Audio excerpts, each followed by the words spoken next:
एक राजा था जिसका नाम रामधन था। उसके जीवन में सभी सुख थे। राज्य का काम काज भी ऐशो आराम से चल रहा था।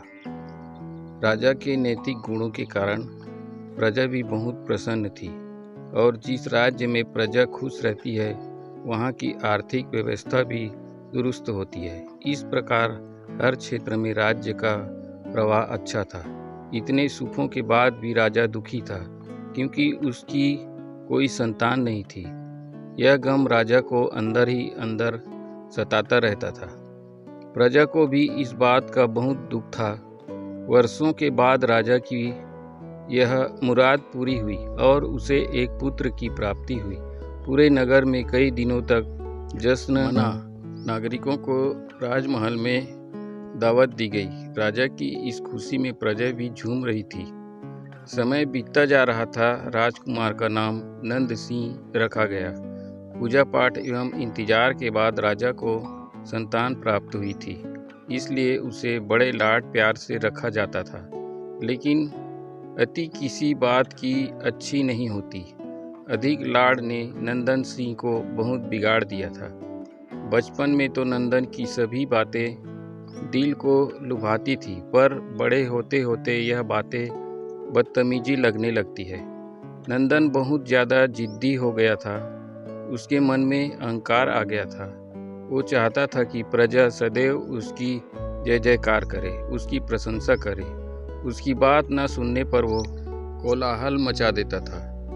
बेचारे सैनिकों को तो वो पैर की जूती ही समझता था। आए दिन उसका प्रकोप प्रजा पर उतरने लगा था। वो खुद को भगवान के समान पूजता देखना चाहता था। आयु तो बहुत कम थी लेकिन अहम कई गुना बढ़ चुका था। नंदन के इस व्यवहार से सभी बहुत दुखी थे। प्रजा आए दिन दरबार में नंदन की शिकायत लेकर आती थी, जिसके कारण राजा का सिर लज्जा से झुक जाता था। यह एक गंभीर विषय बन चुका था। एक दिन राजा ने सभी खास दरबारियों एवं मंत्रियों की सभा बुलाई और उनसे अपने दिल की बात कही कि वे राजकुमार के इस व्यवहार से अत्यंत दुखी है। राजकुमार इस राज्य का भविष्य है। अगर उनका व्यवहार यही रहा तो राज्य की खुशहाली चंद दिनों में ही जाती रहेगी। दरबारी राजा को सांत्वना देते हैं और कहते हैं कि आप हिम्मत रखें वरना प्रजा निसहाय हो जाएगी। मंत्री ने सुझाव दिया कि राजकुमार को एक उचित मार्गदर्शन एवं सामान्य जीवन के अनुभव की जरूरत है। आप उन्हें गुरु राधागुप्त के आश्रम भेज दीजिए। सुना है वहाँ से जानवर भी इंसान बनकर निकलता है। यह बात राजा को पसंद आई और उसने नंदन को गुरुजी के आश्रम भेज। अगले दिन राजा अपने पुत्र के साथ गुरुजी के आश्रम पहुँचे। राजा ने गुरु राधागुप्त के साथ अकेले में बात की और नंदन के विषय में सारी बातें कही। गुरुजी ने राजा को आश्वासन किया कि वे जब अपने पुत्र से मिलेंगे तब उन्हें गर्व महसूस होगा। गुरुजी के ऐसे शब्द सुनकर राजा को शांति महसूस हुई और वे सहर्ष अपने पुत्र को आश्रम में छोड़कर राजमहल लौट गए। अगले दिन सुबह गुरु के खास चेले द्वारा नंदन को भिक्षा मांगकर खाने को कहा गया, जिसे सुनकर नंदन ने साफ इनकार कर दिया। चेले ने उसे कह दिया कि अगर पेट भरना है तो भिक्षा मांगनी होगी और भिक्षा का समय शाम तक ही है, अन्यथा भूखा रहना पड़ेगा। नंदन ने अपनी अकड़ में चेले की बात नहीं मानी और शाम होते होते उसे भूख लगने लगी, लेकिन उसे खाने को नहीं मिला।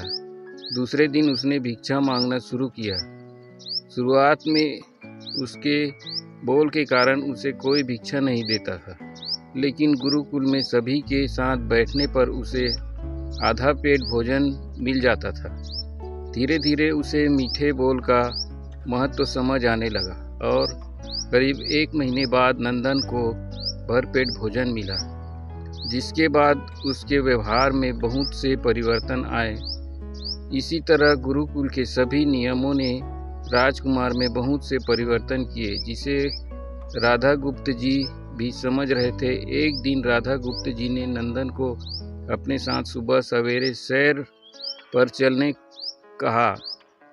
दोनों सैर पर निकल गए। रास्ते भर बहुत बातें की। गुरुजी ने नंदन से कहा कि तुम बहुत बुद्धिमान हो और तुम्हें बहुत अधिक ऊर्जा है, जिसका तुम्हें सही दिशा में उपयोग करना आना चाहिए।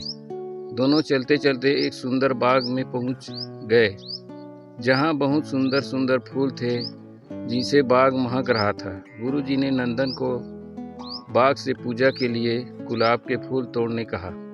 नंदन झट से सुंदर सुंदर गुलाब तोड़ लाया और अपने गुरु के सामने रख दिए।